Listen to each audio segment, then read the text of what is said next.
नमस्कार, सी न्यूज भारत देख रहे हैं आप। मैं हूं अखिलेश पांडे। वक्त हो चुका है न्यूज आर का। देवरिया जनपद के सोनू घाट चौराहे पर आज प्रदेश सरकार के कृषि मंत्री सूर्य प्रताप शाही ने टोयोटो गाड़ी के एजेंसी का उद्घाटन किया। उद्घाटन के अवसर पर सूर्य प्रताप शाही ने कहा कि जनपद की जनता को इसका लाभ मिलेगा। वहीं अतीक प्रकरण पर सूर्य प्रताप शाही ने कहा कि पहली बार हमारी सरकार में अतीक और मुख्तार पर ऐसी कार्यवाही हो पा रही है। पहले गवाहों को डरा धमकाकर बच जाते थे ये लोग। वहीं राहुल गांधी के निलंबन के प्रकरण पर कहा कि कांग्रेस पार्टी सिर्फ देश को गुमराह करती है। इसके अलावा उन्होंने आगे और क्या कुछ कहा, आइए आपको सुनाते हैं।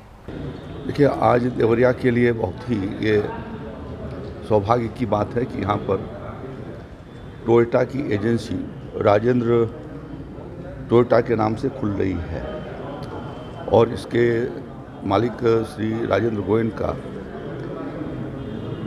व्यापार की दृष्टि से और ख़ास तौर पर ऑटोमोबाइल के क्षेत्र में एक बड़ी हस्ती हैं और इनका देवरिया में अपना शोरूम खोलना पिछले कई सालों से हम लोग इनसे आग्रह कर रहे थे और ये यहाँ पर खोले। इससे यहाँ के जनपद वासियों को बहुत सुविधा होगी।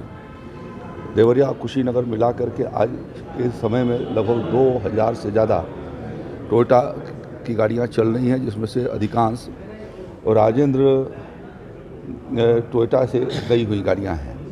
तो इस जो यहाँ सर्विस होती रही है, एक तो उनको सर्विस की सुविधा प्राप्त हो जाएगी, दूसरा आने वाले दिनों में जो यहाँ बुकिंग शुरू कर दिया है इन्होंने और 3 गाड़ियों की चाबी भी आज यहाँ देंगे, तो उसके माध्यम से यहाँ पर टोयोटा गाड़ियों का प्रसार बढ़ेगा और देवरिया का कारोबार बेहतर होने की स्थिति में जाएगा।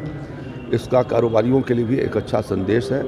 मैं इस अवसर पर राजेंद्र गोयनका जी को अपनी ओर से बधाई भी देता हूं कि उन्होंने जो ये पहल की है उससे देवरिया वासियों को एक बहुत बड़ी सुविधा प्राप्त होगी। और फिर उनको साबरमती जेल ले जाया जा रहा है, वो वहाँ पर जो कोर्ट के ऑर्डर्स हैं उसके हिसाब से वहाँ पर जा रहे हैं, तो इसके यह कोई बड़ी बात नहीं है।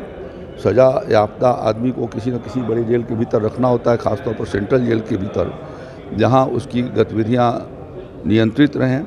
और ये पहली बार ऐसा हो रहा है कि जो बड़े माफिया और सरगना गिरोह थे, जिनकी वजह से पूरी उत्तर प्रदेश के भीतर एक बड़ा आतंक छाया हुआ था, अतीक अहमद और मुख्तार अंसारी, हमारी सरकार ने बेहतर तरीके से योगी आदित्यनाथ जी के मार्गदर्शन में इनके खिलाफ कार्रवाइयाँ की है और उसी के परिणाम स्वरूप आज संभव हो पाया है कि जो अभी तक सारे केसेज में अपने गवाहों को हॉस्टाइल करा देते थे, कम से कम गवाहों को यह विश्वास हुआ है कि नहीं, सरकार अपराधियों के खिलाफ जो है वो कार्रवाई करना चाहती है और उसकी इच्छा ये है कि हम ऐसे अपराधियों के खिलाफ कार्रवाई करें।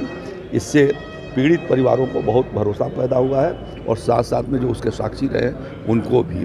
तो ये अपराधियों के लिए एक संकेत है। उत्तर प्रदेश में किसी भी अपराधी को माफ़ नहीं किया जाएगा और उनको कानून के दायरे में जितना कठोर दंड हो सकता है उनको दिया जाएगा। कांग्रेस के लोगों का कहना है मंत्री जी कि भाई समय पर चुनाव होते हैं, समय जिस विधानसभा का आ जाएगा वहाँ पर चुनाव होगा और भारतीय जनता पार्टी, उसका संगठन 365 दिन जो है वो अपने संगठन को मजबूत किए जाने के लिए लोगों से संपर्क करता है, काम करता है। चुनाव उसके भीतर की एक प्रक्रिया है। तो बीजेपी की तैयारी हमेशा रहती है, जब कभी भी चुनाव होंगे बीजेपी सफलतापूर्वक लड़ती है और सफलतापूर्वक परिणाम उनके आते हैं।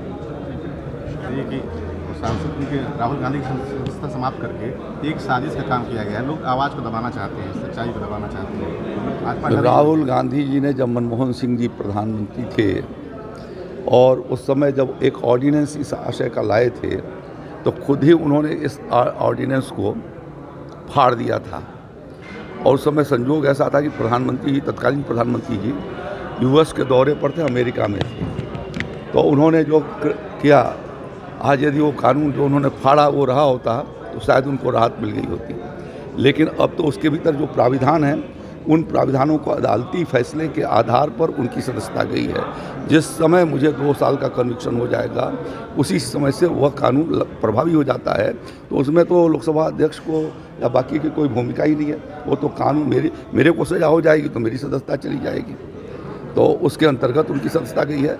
वो गुमराह करके देश को कांग्रेस पार्टी लगातार पहले से गुमराह करती रही है, अभी भी इस पर गुमराह कर रही है। इसके अलावा उनके पास न तो कोई तथ्य हैं काम करने के, न उन्होंने किया है, न आगे आने वाले दिनों में करने वाले हैं।